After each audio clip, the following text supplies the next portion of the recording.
আচ্ছা, মানুষের জীবনের সবচেয়ে বড় বিষাক্ত সাপের নাম হচ্ছে শয়তান। সাপ যখন ছোবল দিয়ে বিষ ঢুকায় দেয়, মানুষের জিহ্বার স্বাদ মরে যায়, কোনটা ঝাল কোনটা মিষ্টি আর বুঝে আসে না। শয়তান যখন ওয়াসওয়াসায় ফেলে, ইমানের স্বাদ মরে যায়। তখন বোরকা পড়তেও ভাল লাগে, পার্কে গিয়ে বাদাম খেয়ে মেয়েদের প্রেম করতেও ভাল লাগে। যুবক ভাই, তখন কি হয় দেখবা যে মাশাআল্লাহ, মেয়েদেরকে নিয়ে আমি কিছুই বলতে চাই না, তবে একটা কথা না বলে পারছি না। আমি নিজে দেখেছি, হাতে মোজা, পায়েও মোজা, ইভেন পুরো মুখটা হিজাব দিয়ে নিকাব দিয়ে ঢাকা।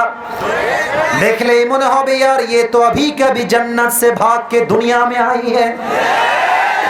কিন্তু এই মেয়েগুলো যখন পার্কে গিয়ে বোরকা পরে প্রেম করে বেড়ায়, আমার একটা কথাই মাথায় ঘুরে, এদের বোরকা আছে উপরে, এরা হচ্ছে উপরে ফিটফাট, ভেতরে পুরোটাই সদরঘাট।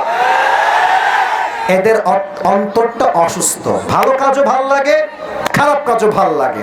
আচ্ছা, এই কথা বলো না, এই তুমি বসো, এই ছেলে বসে পড়ো, বসো। না না, এদিকে কষ্ট দেওয়া যাবে না, এই কষ্ট আমি সহ্য করবো না, বসে পড়ো। আর একবার উঠবেন না ক্যামেরা ঠিক করার জন্য, যা হয়েছে রেকর্ড তাই থাকবে। যুবকদেরকে কষ্ট দেওয়া যাবে না মাহফিলে। প্রিয় ভাইয়েরা আমার, আপনাদের বাসায় তো মা বোন আছে। আরে ভাই, আমারও তো আছে, আপনাদের আছে না সবার? আপনি খেয়াল করবেন, বউ নাই, আসবে, আগামীতে হবে, সমস্যা নেই।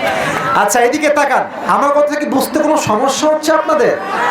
আপনি দেখবেন যে আমাদের অনেকের বাসায় মা আছে, বোন আছে, ভাবি আছে, খালা আছে, অনেকেই আছে। দেখবেন যে তারা 5 ওয়াক্ত নামাজও ঠিকঠাক পড়ে, আবার মাগরিবের পরে বসে বসে স্টার জলসাও দেখে। অনেক ভাবি আছে দেখবেন আজহারের ওয়াজও শোনে, আবার বেপর্দায় রাস্তায় ঢ্যাং ঢ্যাং করে ঘুরে বেড়ায়।